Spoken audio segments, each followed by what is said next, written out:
Մենք միակ ուժն ենք,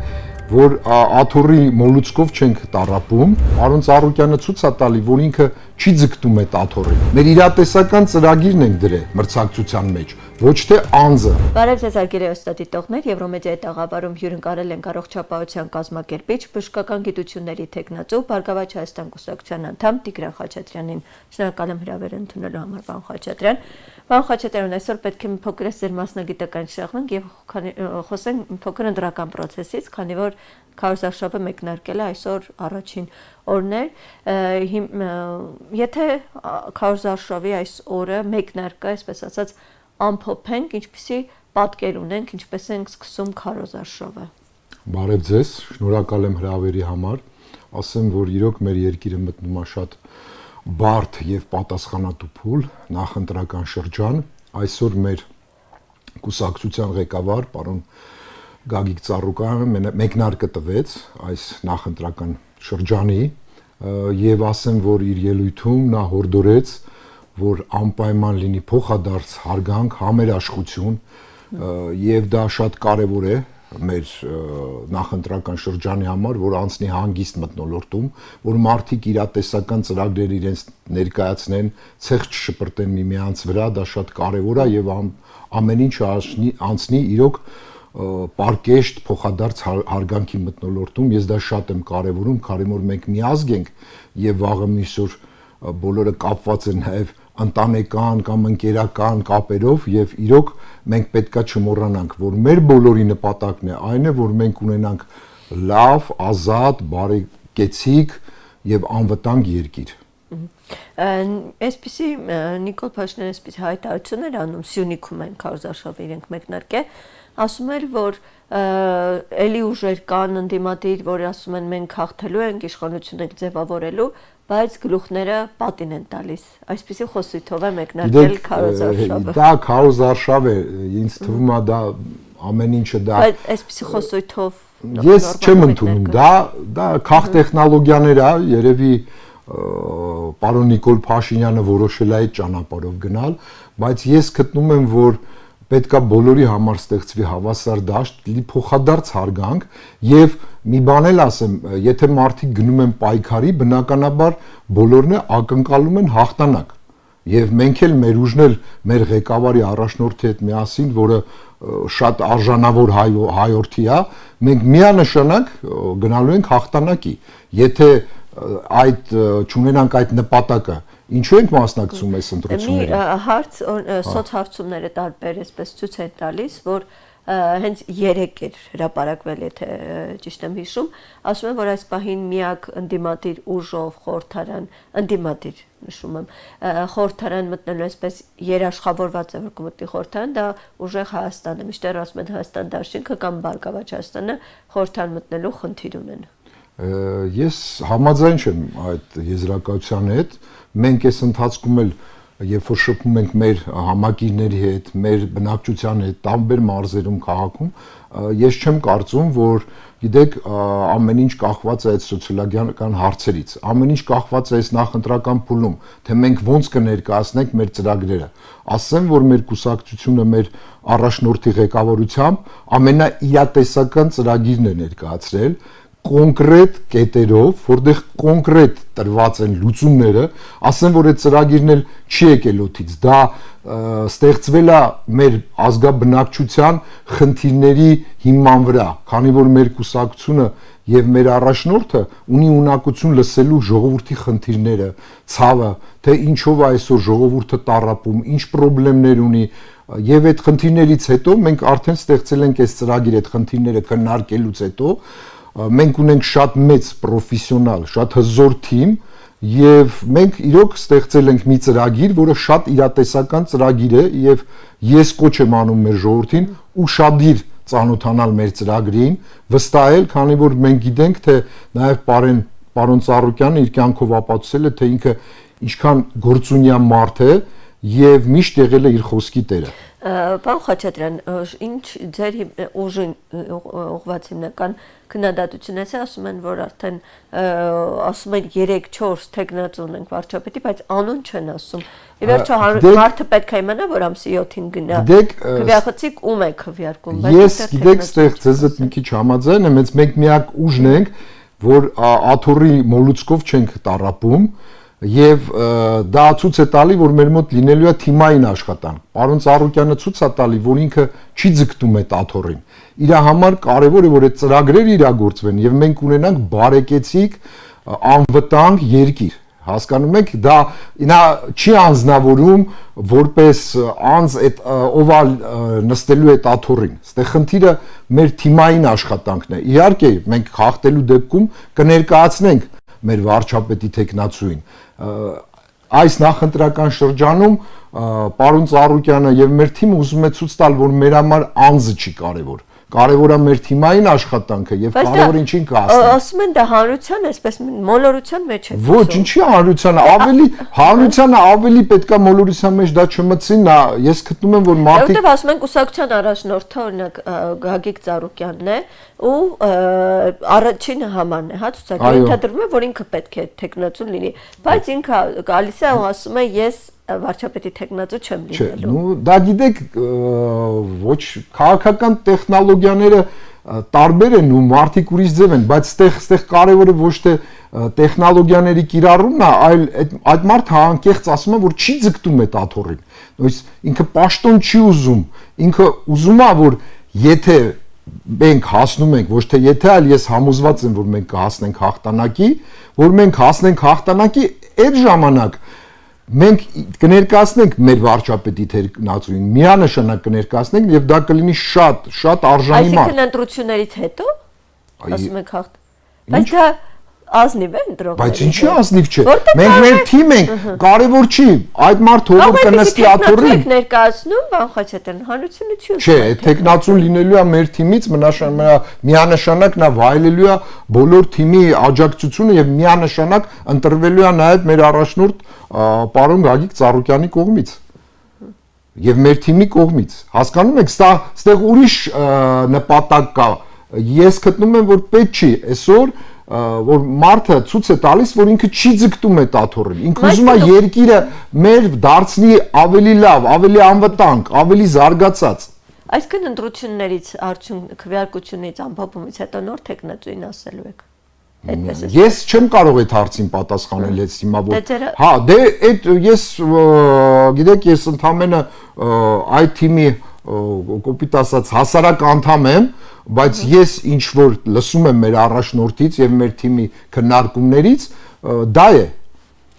Որտեւ բան Խաչատրյան, դա գաղտնիք չէ, որ հա Հայաստանում ոչ թե գնում են օրինակ կոնկրետ ինչ որ ուժ են ընտրելու, այլ Հայաստանում մշտապես այդպես է, չէ, անձի ընտրություն է, հիմնականում այդ տվյալ քաղաքական ուժի օրինակ առաջնորդների միջև է մրցակցությունը գնում։ Գիտեք, դրա համար էլ մեր ուժը յուրահատուկ է, որ այսօր մենք մրցակցությունը դրել ենք մեր ծրագիրը, մեր իրատեսական ծրագիրն ենք դրել մրցակցության մեջ, ոչ թե անձը, հասկանում եք, ես ընդունում եմ որոշ մարդկանց մտահոգությունները, բայց ես համոզված եղեք մեր հուժը հաղթելու դեպքում միանշանակ այն որոշումները, որ կայացրել է կուսակցությունը իր առաջնորդի միասին, ով էլ լինի վարչապետ, նա դա է իրագործելու, նա ուրիշ բան չի իրագործելու, այդտեղ համոզված եղեք միանշանակ։ Պարոն Խաչատրյան, ընդդիմադիր հիմնական ուժերը ասում են, այսօր 3 ուժ է համարվում, ուժեղ Հայաստանը, Հայաստան դաշինքը եւ Բարգավաճ Հայաստանը, այսպես ընդդիմադիր բևեռը դիտարկում են այս 3 քաղաքական ուժերը, հիմնական մասը ասում են, որ մենք պատրաստ ենք այսպես այն ընդդիմադիր ուժում տեխնացուն ավելի շատ ձայներ կավակվի, նրա շուրջը կոնսոլիդացվել։ Մնում է սա, այսպես ասած։ Ես ուժի մեջ թե իրավասու չեմ այդ հարցերին պատասխանելու, բայց ես համոզված եմ, որ եթե լինի տենց խնդիրներ, բնականաբար կքննարկվի այդ խնդիրները եւ միանշանակ կստանա արդարացի լուծում։ Օրինակ Գագիկ Ծառուկյանն ասում է, որ Ռոբերտ Քոչարյանի դեպքում այդպես չի լինելու։ Ես նորից եմ կրկնում, ես այդ հարցին չեմ կարող պատասխանել, եւ իրավասու չեմ այդ հարցին պատասխանելու, բայց եկեք ընտրությունները թող բարեհաջող կայանան երբ որ մենք կտոնենք հաղթանակը, նոր այդ խնդիրների մասին կլուծենք։ Իսկ ես իրավասու չեմ այդ հարցերին պատասխանելու։ Միանշանակ ես վստահում եմ մեր թիմի ղեկավարին, մեր կուսակցության ղեկավարությանը եւ համոզված եմ ընդունվելու է որոշում վերջում, որը միանշանակ լինելու է ի նպաստ մեր Հայաստանի Հանրապետությանը, զարգացմանը, անվտանգությանը, դա այդտեղ ես կասկած չունեմ, բայց թե ինչ որոշումներ է ընդունվելու, ես իրավասու չեմ պատասխանելու։ Ես կցանկանայի մի քիչ մանրամասների նաև, քանի որ ես բժիշկ եմ, կցանկանայի մանրամասների մեր առողջապահական ծրագրերից, ասեմ, որ այո, այսօր այս վարչախումբը իրականացնում է պարտադիր բժշկական ապահովագրությունը, բնականաբար սա ունի նախընտրական բնույթ եւ իմ կարծիքով մի քիչ նման է ընտրակաշառքի, քանի որ անցյալ տարի ֆինանսավորում եղավ Եվրոպայից մեծ գումարների չափով, մոտ 140 միլիոն եվրո, եւ ասեմ մեզ ընթացքում է պաուստային ֆոնդից էլ է ֆինանսավորում եղել այս բժշկական ապահովագրությանը, դա իհարկե շատ լավ է, որ մեր մարդիկ մանավանդ 65-ից բարձր կարողանում են անվճար օգտվել բուժօգնությունից, ստանում են դեղորայք, բայց ցավոք սրտի ես շատ կասկածներ ունեմ, որ սա այս մեխանիզմը չի աշխատելու, քանի որ ինքը չունի լուրջ տնտեսական հիմնավորումներ, իրագործման մեխանիզմն էլ ի սկզբանե չի նախատեսում ոչ մի որակի բժշկական օգնության հսկում, ահռելի հերթեր են առաջանում պոլիկլինիկաներում, իհարկե ես համոզված չեմ, որ մինչև տարվա վերջ կհերիքի այս ֆինանսավորումը, ես հույսով եմ մենք կհաղթենք եւ հաղթելուց հետո ընտրություններում բնականաբար մենք կբարեփոխենք եւ կիրագործենք ավելի լավ բժշկական ապահովագրություն։ Չեղարկելու եք, թե փոխելու եք։ Ոչ, չեղարկելը դա ես չեմ կոպիտ կտրուկ քայլերը ոչ մի անգամ լավ բաների չեն բերում, բայց ավելի լավ է բարեփոխել, մենք կանենք ավելի լավ բժշկական ապահովագրություն, որտեղ կլինի սոցիալական արդարություն, որտեղ առողջը կվճարի հիվանդի համար, հարուստը աղքատի համար, որտեղ հստակ կլինեն որակի հսկման մեխանիզմները։ Երկրորդը մեր ծրագրի մենք անպայման ուժեղացնելու ենք առաջնային բուժօգնությունը, մեր պոլիկլինիկաները եւ մարզային ամբուլատորիաները վերազինելու ենք, մենք անելու ենք ծրագիր, որ մարդիկ տարին 2 անգամ կարողանան անվճար ստուգում անցկացնել, քանի որ մենք գիտենք, որ հիվանդությունների կանխարգելումը ավելի արդյունավետ է, քան հետո բուժումը։ Մենք մեծ ծրագիր ենք պատրաստում դեղորայքի շուկայում բարեփոխումների, ցավոք սրտի դուք գիտեք Հայաստանում գրանցված է մինչև 3000 անվանում դեղ, իսկ մեր հարևան երկրում 8000-ից ավել դեղ է գրանցված եւ դա շատ լուրջ խնդիրների է բերում դեղորայքի շուկայում։ Մենք մտածելու ենք նաեւ մեխանիզմներ, որ անպայման դեղորայքը դարձնենք ավելի մատչելի եւ հասանելի մեր ժողովրդին, նաեւ մենք այդ ծրագրով ասեմ, որ նաեւ կընդլայնենք դեղորայքի անվճար տրամադրումը բժշկական ապահովագրության շրջանակում, մենք ունենք իրոք շատ լուրջ ծրագիր իրագործելու առողջապահության համակարգում նոր բարեփոխումներ, որը ես համոզված եմ կտան իրենց արդյունքները եւ նորից հորդորում եմ մեր ժողովրդին ընտրել մեզ եւ համոզված եղեք մենք ավելի լավ ենք անցկացնելու ոչ թե միանշանակ մեր կուսակցության դիրքորոշումն է, որ մարդիկ ունենան անվճար հասանելի որակյալ բուժօգնություն։ Ինչ մեթոդներով, ինչ մեխանիզմներով։ Ես նշեցի, բժշկական ապահովագրությունն է դա մեխանիզմը, բայց մեր բժշկական ապահովագրությունը հիմնված է լինելու լուրջ տնտեսական հետազոտությունների վրա։ Կոնկրետ այնպիսի կետ, որ ասում եք, սա փոխելու ենք ու դա։ Ես ասեմ, կոնկրետ լինելու է մի կետ, որ այսօր ոչ մի տեղ ընդունված չի, մենք աբսոլյուտ գումար է վերցրած, ասենք կապ չունի մարդի ինչ աշխատավարձ է ստանում եւ ապահովագրը վճար է դրված, ասենք 10000 դրամի շուրջ, ոչ մի տնտեսական հաշվարկ չկա հիվանդությունների մասով, թե ասենք այդ հիվանդությունները շուկայական արժեքով ինչ կարժենան, ինչ հետազոտություններ են պետք, ինչ դեղորայք, աշխատավարձի մասով շատ լուրջ բողոքներ կան բժիշկների, բուժքույրերի կողմից, այսօր միանշանակ այս ապահովագրությունը իրագործվում է բժիշկների, բուժքույրերի աշխատավարձի հաշվին, հիվանդանոցների ռեզերվների հաշվին, հասկանում եք, շատ լուրջ խնդիրներ կա, եւ մենք այդ խնդիրների լուծումը ունենք։ Միանշանակ ունենք, դա հեծանիվ պետք չի օրինել, դա համաշխարհային փորձը կա, պետք է այդ փորձը օգտագործել եւ բերել ներդնել Հայաստանում։ Պարոն Խաչատրյան, եթե տեսանյութերին օրինակ իշխող ուժի հետևել եք այս ընթացքում, հա, որ իրենք գնում են այսպես շրջում են Երևանում կամ մարզերում հանդիպում են, քաղաքացին ամեն դեպքում իրենց տեսանյութերից ելնելով եմ ասում, տարեցները մոտենում են, շնորհակալություն են հայտնում Անահիտ Ավանեսյանին, ասում։ Իհարկե, չէ, գիտեք, ես չեմ ասում մարդկանց համար իհարկե ծրագիրը նորմալ է, հասկանալի է, ես ողջունում եմ, որ այսօր մեր մարդիկ կարողանում են անվճար բուժվեն, դեղորայք ստանան, դա ողջունելի է, բայց ես հասկանում եմ, որ սա ժամանակավոր բնույթ է կրում, սա նախընտրական շրջանի համար, ես ձեզ ավելին ասեմ, իրանք ուզում էին այս ծրագիրը իրագործեին 24 թվականին, բայց հենց իրենց ենթակայության տակ գտնվող ֆինանսների նախարարությունը եւ կենտրոնական բանկը մերժեցին այս ծրագիրը, քանի որ սրա տակ չկա իրատեսական թվեր, որ մեխանիզմը այլ ներգրավեցին դրսից գումարներ եւ որոշեցին նախընտրական շրջանում հենց այդ թիրախային մեր ազգաբնակչությունը, որ 65-ից բարձր է եւ գիտենք ունի շատ խնդիրներ եւ կազմում է 500,000 600,000 բնակչություն, ելնելով դրանից մենք սա ընդունում ենք որպես լուրջ PR ակցիա ընտրություններից առաջ։ Ես չեմ ուզում մի քիչ կոպիտ հնչի, բայց որպես ընտրակաշարք։ Սա հանճարեղ միտք էր, որ այս մեր էլեկտորատի այս մասը գնա քվեարկի օգուտ։ Արդյունք կտա։ Միանշանակ, կասկած չունենա, կտա, ոչ թե մարդիկ տարիներով չեն կարողացել վիրահատություն ստանալ, դեղորայք անվճար ստանալ։ Այո, ես նորից եմ կրկնում, թող ժողովուրդը չմտածի, ես փնովում եմ։ Դա շատ լավ է, որ մեր ժողովուրդը կարողանում է այս ամենից շուտ, բայց ժողովուրդ ջան, եկեք նայենք մեդալի մյուս կողմը, հասկանում եք։ Ես համոզված եմ ուղղակի, եթե հա շատ երջանիկ կլնեմ, որ իրանք կարողանան միշտ դրսից փողեր հայտայտեն, բայց այդ փողերն պարտքով են բերում։ Այդ փողերը հետո մեր երեխաները, թոռներն են տալու, հասկանում եք, բայց մենք ուրիշ բան ենք առաջարկում, ասում ենք մենք այնց մեխանիզմ կդնենք, որ այդ մեխանիզմը արդեն կաշխատի ավտոմատ ձևով եւ պետք չի լինի ներգրավել նոր միջոցներ, եւ դա կլինի միշտ արդեն այդ ծրագիրը, հասկանում եք, եւ արդյունավետ կլինի, որակի առումով էլ արդյունավետ կլինի, վերահսկողության առումով արդյունավետ կլինի, մեր ազգաբնակչությունը պաշտպանված կլինի, դա շատ կարևոր է։